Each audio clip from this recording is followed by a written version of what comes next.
Tonight, the Department of Justice says it has released millions more documents related to the investigations into the late sex offender Jeffrey Epstein. Today, we are producing more than 3 million pages, including more than 2,000 videos and 180,000 images. Many of the files have been redacted. Deputy Attorney General Todd Blanche says that is to protect potential victims and to prevent the release of private personal information.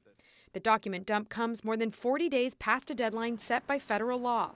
Blanche says the delay was from the sheer number of documents that had to be reviewed and was not to protect President Trump, who was a friend of Epstein's until they had a falling out more than 15 years ago. Let me just be clear, they had nothing to do with this review. They had no oversight over this review. They did not tell this department how to do our review, what to look for, what to redact, what to not redact. President Trump has denied any wrongdoing tied to his association with Epstein and did not talk about the document release at an Oval Office event Friday, instead praising his pick for chairman of the Federal Reserve, Kevin Warsh. This was the man that's most qualified, top student, best schools, everything was like perfect. Warsh would replace Jerome Powell, who President Trump frequently criticizes and who is now the subject of a DOJ investigation. Republican North Carolina Senator Tom Tillis calls that investigation bogus.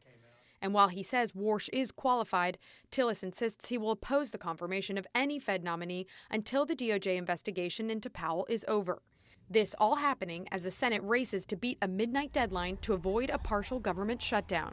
Members are working on moving forward on a deal to fund the government and working on legislation desperately needed to rein in ICE's abuses. Senate Democrats are refusing to fund the Department of Homeland Security after Saturday's shooting death of VA nurse Alex Preddy by federal agents. Today, the Justice Department confirmed it is conducting a civil rights investigation into Preddy's death. But the Deputy Attorney General said the shooting death of Renee Good by an ICE agent earlier this month is not being conducted as a civil rights investigation. The DOJ did not explain why. Monica Alba, NBC News, Washington.